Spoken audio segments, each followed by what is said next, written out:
नमस्कार।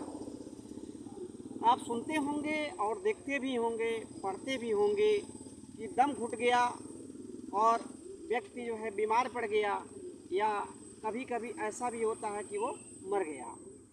समाज में भी हम लोगों का कहीं न कहीं दम घुट रहा है।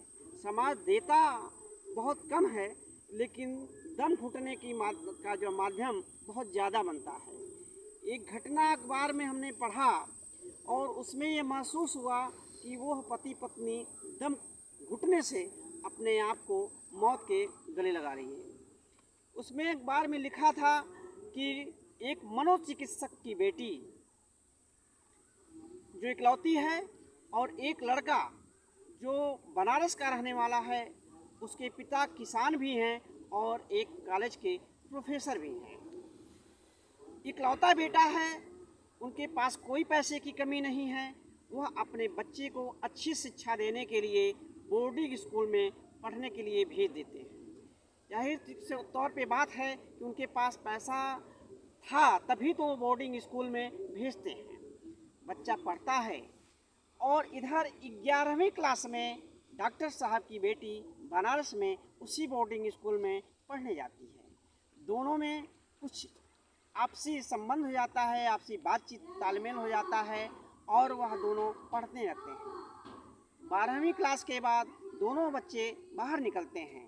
लड़की दिल्ली पढ़ने चली जाती है और लड़का जम्मू कश्मीर पढ़ने चला जाता है। लेकिन दोनों की बातचीत होती रहती है। जब दोनों की शिक्षा अपने अपने क्षेत्र में पूरी हो जाती है तो लड़के की जॉब बम्बई में HDFC बैंक में लग जाती है।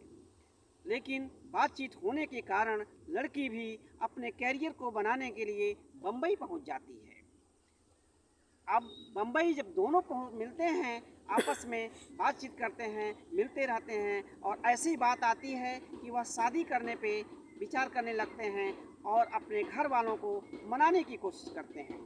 लड़की के माता पिता जो कि मान जाते हैं, ये खुद वो प्रतिष्ठित मनोचिकित्सक हैं, तो अपनी बेटी की बात को स्वीकार कर लेते हैं। लेकिन लड़का पंडित है, उसके पिता सोचते हैं कि स्वीकार नहीं कर पाते हैं कि इतने बड़े पद, इकलौता बेटा और दूसरी कास्ट की लड़की हमारे घर की बहू बने, उनको ये मंजूर नहीं होता है। लेकिन उसके बावजूद भी यह शादी होती है। लड़के का जो बहन है वह उस शादी में शरीक होती है, लेकिन माता पिता उसके शरीक नहीं होते हैं। ये एक जो है और शादी हो जाती है।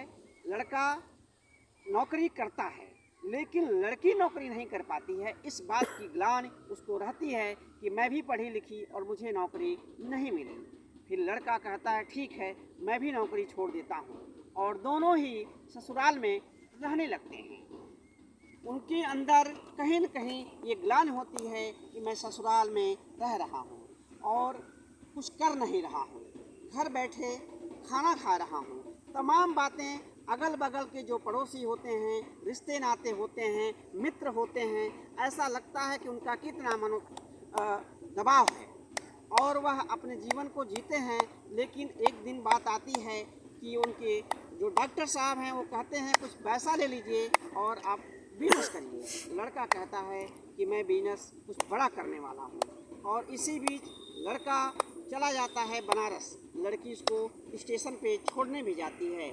और होता क्या है कि वह बनारस पहुँचने के बाद एक होटल में कमरा बुक करता है और वह वहाँ रहता है। लेकिन लड़की बार बार फ़ोन करती है और उधर से उसकी बहन फ़ोन करती है और उस फ़ोन नहीं उठता है। स्विगी एक कंपनी है जिससे खाना पहुंचाती है। स्विगी खाना पहुंचाती है तो उसका अकाउंट दोनों का एक होता है। उससे यह बात पता चलती है कि यह मौत को गले लगा लिया है।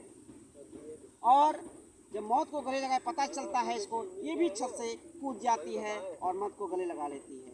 आप सोचिए कि इतना दबाव था उन लोगों के दिमाग पे, इतना जोर था समाज का, परिवार का, कि दोनों सुसाइड कर लेते हैं। बहुत ही दुख की बात होती है कि बाप के ऊपर ये ब्लेम लगता है कि ये लोगों का इलाज तो करते हैं, अपनी बेटी का इलाज नहीं कर पाए।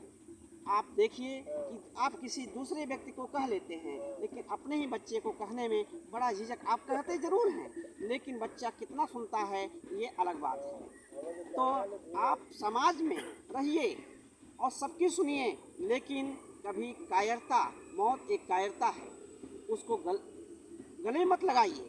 समाज है, दुनिया है, आप कहीं और हट जाइए। जो भी मिले उसको खा लीजिए। परिश्रम करेंगे तो अच्छा भी खाएंगे, अच्छा भी रहेंगे। तो परिश्रम करना सीखिए। ये जो समाज का दमघोंटू है, इससे बाहर निकलिए। धन्यवाद।